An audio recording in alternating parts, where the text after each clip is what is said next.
Gostaria de convidá-los a abrir suas Bíblias no Evangelho de Lucas, capítulo 15. Evangelho de Lucas, capítulo 15, a partir do verso 11, um texto muito conhecido. Nós vamos meditar nele brevemente, ao longo de 20 minutos, de uma forma quase devocional, para a honra e para a glória do Senhor.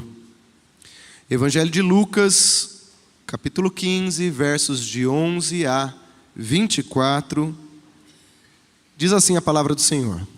Jesus continuou: um homem tinha 2 filhos. O mais novo disse ao seu pai: Pai, eu quero a minha parte da herança. Assim ele repartiu sua propriedade entre eles. Não muito tempo depois, o filho mais novo reuniu tudo o que tinha e foi para uma região distante, e lá desperdiçou os seus bens vivendo irresponsavelmente. Depois de ter gastado tudo, houve uma grande fome em toda aquela região, e ele começou a passar por necessidade. Por isso foi empregar-se com um dos cidadãos daquela região, que o mandou para o seu campo a fim de cuidar de porcos. Ele desejava encher o estômago com as vagens de alfarrobeira que os porcos comiam, mas ninguém lhes dava nada. Caindo em si, ele disse: quantos empregados de meu pai têm comida de sobra, e eu aqui morrendo de fome? Eu me porei a caminho e voltarei para meu pai e lhe direi: Pai, pequei contra o céu e contra ti, não sou mais digno de ser chamado teu filho, trata-me como um dos teus empregados. Assim levantou-se e foi para seu pai. Estando ainda longe, seu pai o viu e, cheio de compaixão, correu para o seu filho e abraçou e o beijou. E o filho disse: Pai, pequei contra o céu e contra ti, não sou mais digno de ser chamado teu filho. Mas o pai disse aos seus servos: depressa, tragam a melhor roupa e vistam nele, coloquem um anel em seu dedo e calçados em seus pés, tragam um novilho gordo e matem-no. Vamos para uma festa e comemorar. Pois este meu filho estava morto e voltou à vida, estava perdido e foi achado, e começaram a festejar. Até aqui, palavras do Senhor. Amém. Como alguns de vocês sabem, o tema para este ano é Jeremias 29:12, que trata sobre a oração. O texto de Jeremias 29:12 diz assim: porque sou eu quem conheço os planos de 11 a 14, né? Que conheço os planos que tenho para vocês, planos de fazê-los prosperar e não de causar danos, planos para dar-lhes esperança e futuro. Então vocês clamarão a mim, esse é o 12, virão orar a mim e eu vos ouvirei. Vocês me procurarão e me acharão quando me procurarem de todo o coração. Olha que promessa. E eu me deixarei ser encontrado por vós. Me deixarei ser encontrado por vós. É o que aconteceu com o filho pródigo, né? E os trarei de volta do cativeiro. É o que aconteceu com o filho pródigo. Eu os reunirei de todas as nações, de todos os lugares para onde eu os dispersei, e os trarei de volta para o lugar de onde os deportei, diz o Senhor. Nós vamos falar muito esse ano sobre oração, a importância da oração, o fundamento da oração, porque Deus se deixará ser encontrado por nós, essa é a promessa. Portanto, a oração é uma obediência, a oração é um chamado, a oração é um convite, a oração é um caminho para a salvação. E o tema de hoje é oração como caminho para a salvação. A oração não como a salvação, mas como caminho para a oração. E aí, quero destacar 3 momentos dessa conhecida parábola que eu espero ser bênção na sua vida sobre a oração como caminho para a salvação. Primeiro, é que o cidadão, o filho pródigo, a primeira oração dele é uma oração em que ele deliberadamente quer se afastar do pai. Porque quando o filho pródigo conversa com o pai, isso é uma oração. Vocês concordam? O que é a oração? É conversarmos com o pai, é falarmos com o pai, e o pai nos ouve, e o pai se deixa ser achado por nós. E nessa parábola, o filho pródigo, ele ora, vamos dizer assim, ao pai, dizendo: Pai, eu quero a minha parte da herança. Esta é a oração inicial do filho pródigo. É a oração que pensa nos benefícios da relação com Deus. É a oração de petição exclusiva para saciar os desejos dele. Ele quer a herança, e ele se deixou ser achado pelo filho, e ele deu ao filho o que o filho pediu. Ele deu ao filho a herança que ele demandou. Quer dizer, esse filho, no começo da oração dele, e às vezes essa é a nossa oração, né? Por isso nós devemos estar atentos. Ele quer as coisas do pai, mas não o relacionamento com o pai. Ele não demonstra interesse em estar com o pai, mas usufruir dos bens que pertencem ao pai. Então, o ponto principal aqui é esse afastamento do filho em relação ao pai através da própria oração. Por quê? Porque ele valoriza mais as coisas do pai do que o pai. E esse, na oração como caminho da salvação, esse somos nós no começo, orando a Deus só pedindo coisas. Veja, tem uma história de um cidadão que num leilão de objetos, ele pagou 10 mil reais por uma caneta Bic. Você pagaria 10 mil reais por uma caneta, enfim, dessa marca, mas de qualquer marca? Você pagaria 10 mil reais? Aí, Sônia, a pergunta é, o que levou aquele cidadão? Ele era maluco? Ele tinha o quê? Por que ele pagou 10 mil reais naquela caneta? Porque aquela caneta foi a caneta com que o chefe dele, isso é verídico, assinou um documento de parceria com a empresa do pai dele. E aquele documento assinado foi o documento, ele estava orando muito por isso, que proporcionou a providência para aquele lar. E a partir daquele momento, todos os filhos puderam estudar em escolas boas e ter um futuro. Então aquela caneta representava o poder de Deus sendo manifesto na casa dele. E quando ele soube que aquele cidadão se tornou famoso e tal, aí iam leiloar aquela caneta, ele estava disposto a pagar 10 mil reais naquela caneta, que obviamente não valia aquilo em termos de utilidade, mas em termos de valor. O valor, quem trabalha no meio do corporativo sabe que é aquilo que você valoriza, é aquilo que você deseja, é aquilo que você anseia. Nesse momento existe um problema de valor, que às vezes é o problema nosso, um problema de valor. Nós valorizamos a Deus acima de todas as coisas, e a nossa oração é uma oração que exalta a Deus e glorifica o Deus, o Deus Todo-Poderoso, o Deus Trino, ou nós vemos Deus como um meio para chegar a algo melhor do que Deus. Porque se eu vejo Deus como um meio para algo que para mim é mais precioso ou mais valorizado do que o próprio Deus, então Deus não passa de um meio. Deus não é o fim da minha adoração. Isso é um problema de valor. A minha adoração a Deus é a Deus porque eu amo. Esse jovem, ele ainda valorizava os bens, a lógica que está por trás da oração dele, da conversa dele com Deus, é a mesma lógica de quem aposta. Ele dá o dinheiro esperando algo melhor. A nossa busca por satisfação em coisas externas é um reflexo de um coração inquieto. E esse é o retrato da sociedade moderna. Uma sociedade que está em pecado, que se afastou de Deus, se distanciou do relacionamento com o Senhor e que está aprisionado numa vida que acha que vai ser melhor se eu tiver algo. Mas graças a Deus a oração desse jovem, e aqui eu estou comparando a parábola do filho pródigo como um caminho de salvação através da oração. A primeira oração dele foi uma oração ególatra ou egoísta. Mas aí vem um segundo momento, que está dos versos 14 ao 21, que é o momento em que ele humilhado, porque ele deseja algo, mas ele não entende que a fonte das dádivas é Deus. Imagine você que eu gosto de manga. Eu vou numa mangueira e eu pego 20 mangas e eu falo, pronto, agora eu tenho todas as mangas para a minha vida. Eu vou comer aquela manga, vou me lambuzar, porque manga tem que se lambuzar, né? Hoje em dia o pessoal corta em quadradinhos e tal, é bom também, mas nada como no pé da manga, né, dona Leda? Pegar aquela manga, escorre assim, né, pelos dedos, depois tem que lavar bem a mão, né? Mas nada, que nem jabuticaba, né? Você come jabuticaba quando compra do supermercado? Eu prefiro jabuticaba no pé também. Mas vamos voltar à mensagem. Se eu pegar essas 20 mangas, elas vão durar a eternidade? Não vão. Eu preciso estar próximo à árvore que dá a manga, porque a cada nova leva eu sempre serei saciado. E o filho pródigo começa a perceber e começa a se arrepender.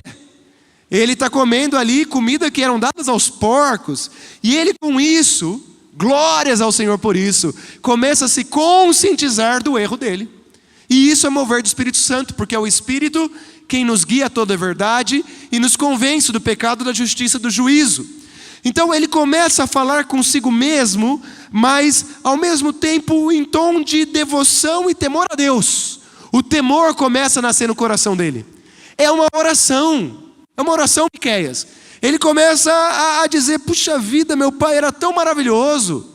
Meu pai, ele dava comida para os servos, melhor do que eu como aqui. Eu errei, já sei, eu vou voltar para o meu pai. Mas aí Paulo Araújo já é o Espírito Santo operando nele, porque ele não chegaria a essa conclusão sozinho. E aí eu vou voltar para o meu pai, e eu vou dizer: pai, eu não sou digno de ser seu filho, eu quero ser um servo teu.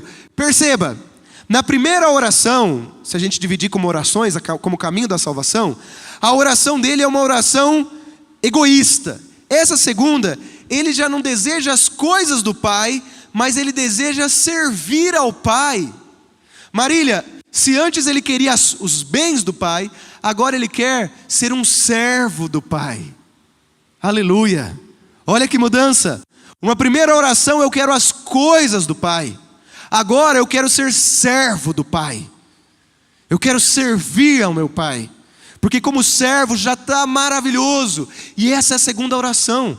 É uma oração de entendimento, de quebrantamento, de reflexão, onde eu entendo que o pai é o grande valor.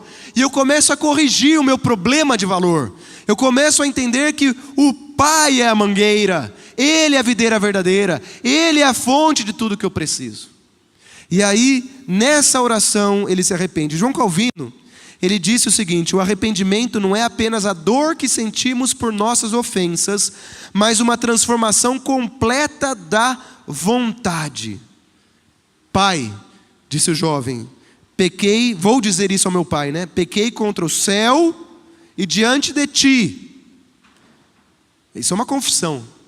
Já não sou digno de ser chamado teu filho. O arrependimento genuíno nos leva a voltar a Deus, humildemente, reconhecendo a nossa falha. Quando caímos, não precisamos temer a volta, porque Deus é misericordioso e nos aguarda com amor.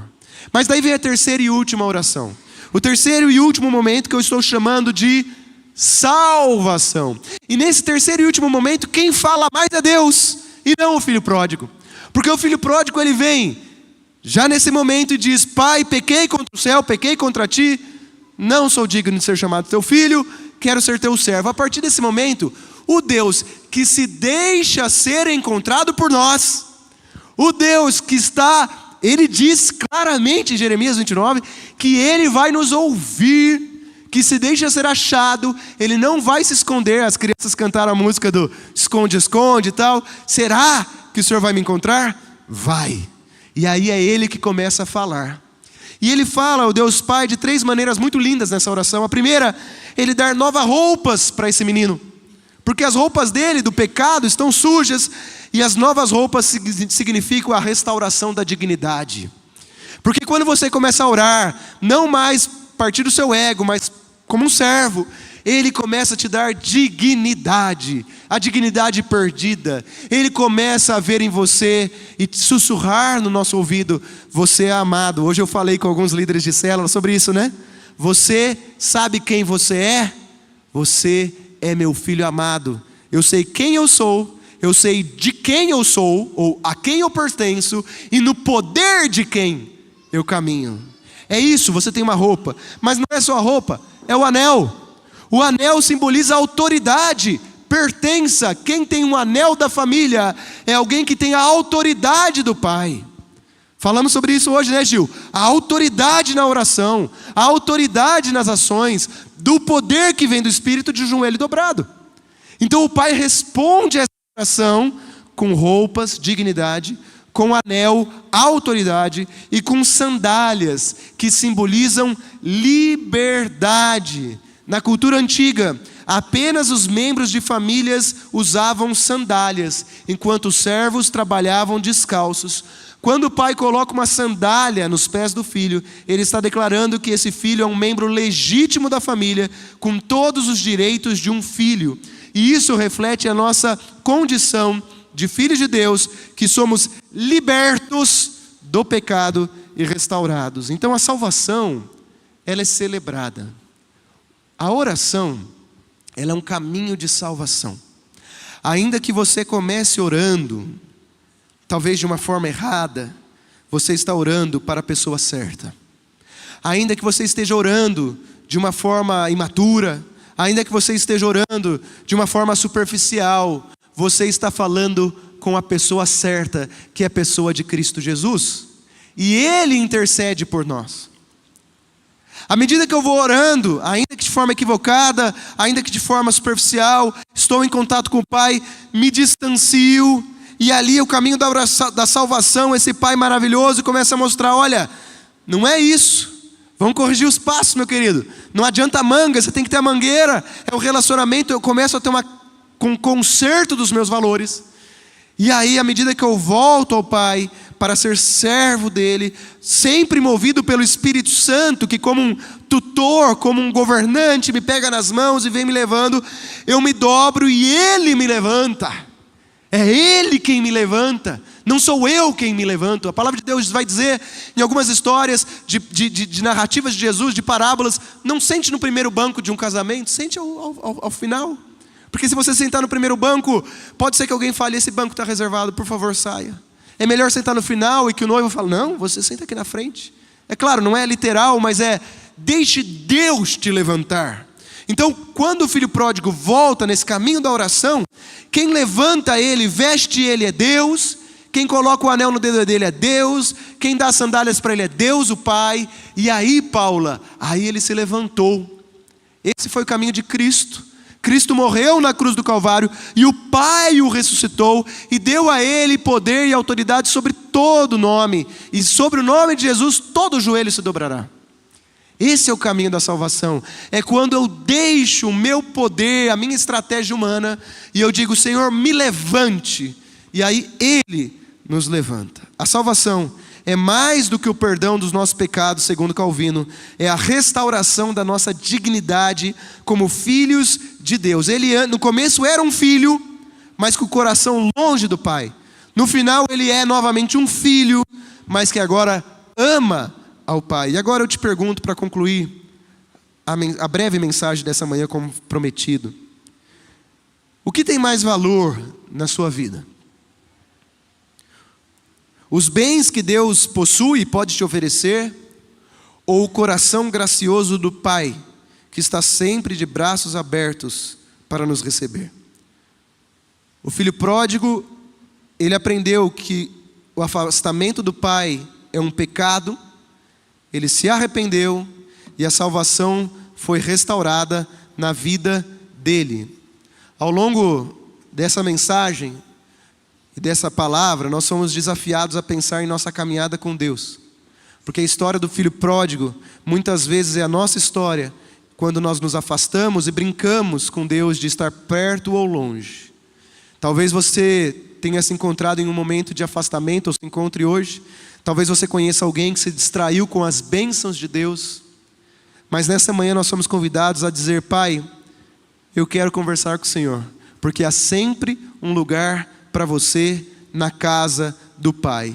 E é exatamente quando reconhecemos a nossa indignidade que experimentamos o amor transformador do Pai. Eu tenho vivido isso dia a dia desde que eu cheguei aqui em Curitiba. Esta é uma igreja que me desafia em muitos aspectos. Eu compartilhei com o grupo essa manhã alguns desafios que eu tenho ao pastorear essa igreja. São características distintas das características do lugar onde eu venho. E é um desafio poder responder aos anseios da comunidade, junto com a equipe pastoral, sendo usado pelo poder do Espírito Santo. Mas é nesse momento que o Pai ele vem e sussurra no nosso ouvido, fui eu que te coloquei aqui nessa comunidade, fui eu que te chamei para a vida, e eu vou levantar aquilo que eu tenho para mim, no caso do Pai, a vontade do Pai, em direção a vocês. O meu desejo é que agora, nesse ano de 2025, à medida que nós vamos pensando na oração, a gente possa ter uma quebra de paradigma em alguns valores que nós temos. Que Deus nos quebre como um vaso de barros e nos reconstrua e nos levante de novo. O convite ao longo desse ano é que nós exercitemos a oração, cada um na sua célula, no seu ministério, na sua casa, buscando observar o poder sobrenatural de Deus, porque eu tenho a convicção que a nossa igreja está sendo chamada para ser uma igreja de testemunho, de histórias de batismo, de histórias de profissão de fé, de histórias de conversão, não só a partir da equipe pastoral e do conselho, mas de toda a comunidade. Mas para isso, primeiro nós precisamos ser quebrantados e valorizar o Senhor. Eu quero te convidar a fechar os teus olhos e a colocar a mão no seu coração, se você puder. Você homem, você mulher, coloque a mão no seu coração. Eu vou orar agora por você. Peço que o Ministério de Louvor já venha se colocando à frente. Fique com os olhos fechados, só lembrando, depois que eu orar, o louvor vai ministrar uma última canção e a diaconia vai estar à frente. Repito, o dinheiro que for colocado será destinado exclusivamente para a obra dos Gideões. Coloque a mão no seu coração, vamos falar com o Pai.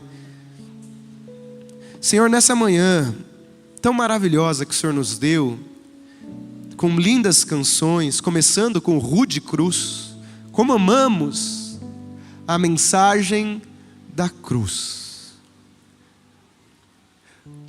Obrigado, Jesus, porque o Senhor olhou para nós antes da criação do mundo, e o Senhor já conhecia cada um de nós.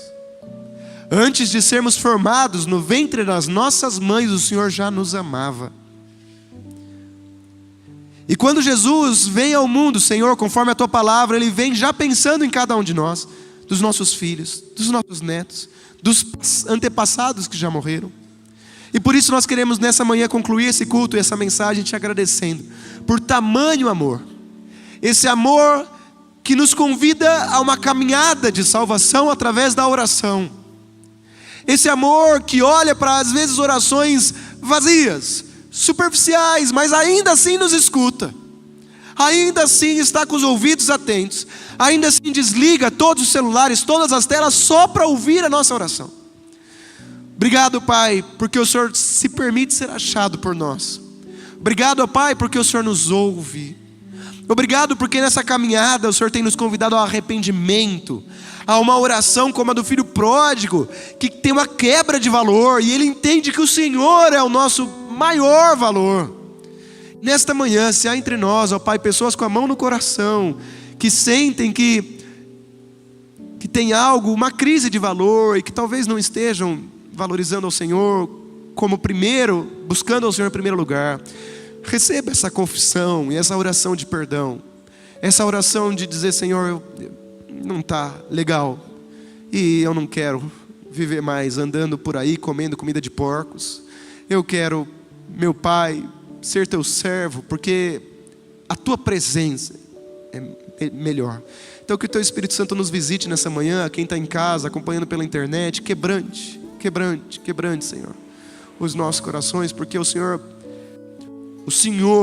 o Senhor seja o centro da nossa vida, que o Senhor esteja no trono da nossa vida, que o Senhor reine sobre os nossos pensamentos, reine sobre os nossos sentimentos, reine sobre a nossa agenda, reine sobre os nossos relacionamentos, que o Senhor reine sobre o nosso fazer, agir, que o Senhor puxe as nossas orelhas e que sejamos alvos da sua ira santa.